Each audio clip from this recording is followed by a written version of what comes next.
right now. And good morning. Good morning, Sambeno. Sambeno. That's hello. I'm going to teach you some Mongolian. Sanbeno or Sano is hi. Hello. Hmm. A little bit of coffee just because that's the thing to do. And quick update. So, title of this Women 1, Men 0. And I can't say men, but so I'm running two classes at the same time. I decided to postpone this morning class on this week because didn't have a lot of signups and didn't really have had nobody sign up yesterday or show up yesterday, which is fine. I was going to do it anyways, but why put myself through all of that? This requires so much work that it's not worth the amount of work and effort just to do it, just to say I did it, just to be like, I am a big tough guy and I can do a lot of things.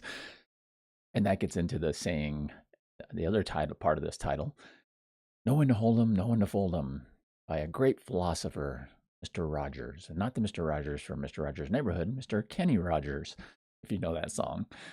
So the reason I say women 1, men 0, the class I have in the afternoon at 5:30 Mountain Time, 7:30 Eastern, 7:30 p.m. Eastern, is for women only, and it's the Peak Performance Sleep System crash course for these 5 days for women only. And if you want to sign up still, you can.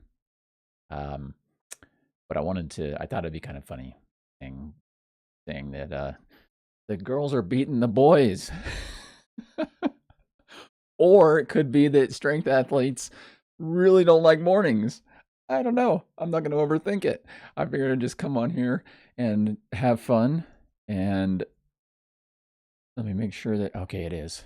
Been having technological issues. And so I thought I'd come here and have fun and at least get on here and have one point for the day. And that is, like I said, no one to hold them, no one to fold them. No one, when you're doing anything that you're doing in your endeavors in life and the pursuits that you are trying to achieve, knowing when to sidestep, jump over things, go around things, go under things, go through things, or just stop. Because sometimes the thing you're doing is not working and trying to smash it to make it work is not going to help. Or just doing it to do it because you want to prove a point or you have some whatever going on uh, is not useful a lot of times either. Because now I get to do this again. I love doing these little short ones. I'm going to modify my class next time too. My class is about an hour long for my sleep system. And I'm going to modify it, maybe add a couple extra days and make it like 20 minutes, 20 to 30 minutes, just like boom, boom, in and out, learn something new for the day, apply it.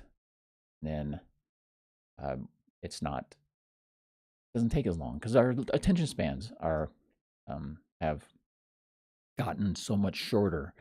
And I love when I can do a full class like that, but it's doing it short and sweet might be the way to do it. So going back to what I was saying before, though, is there anything that you're doing? This is the question I could have started with. The thing I love about this is I start learning that maybe I should practice this beforehand, or at least make some better notes. Because the question I have for you that I could have asked earlier in this is there something that you're doing right now that you need to not be doing? One, because, you know, maybe it's fun, but maybe it's not fun. And maybe it's something that you can use that time for better in another area. Like now, I have a few other things that I'm working on that I'll be able to do this morning that I wasn't able to do by doing an entire class because, like I said, it's a ridiculous amount of work when you're doing it by yourself. You don't have, it's just me, myself, and I, you, yourself, and you kind of a thing. There's a lot of things that go on in the background, and when there's any type of issues that come up, you get to deal with them and the support requests and everything else from the technology that you're using and all of that. So, and then after class, following up with emails and questions and all the things that I really enjoy doing. So it adds to the list of things, and it makes this week I planned nothing else because of that. So now I can do some other things, some other things that I want to do and I get to do in addition to my afternoon class. So the question is, again, is there anything that you need to stop doing? Because if you're anything like me, sometimes you start doing a lot of things that you really want to do, but you probably shouldn't do right now until you take care of a few things that you already started doing previously. Harsh reality, right? Ah. So, keeping this short and sweet. And with that said, have an amazing day because it's better than the alternative.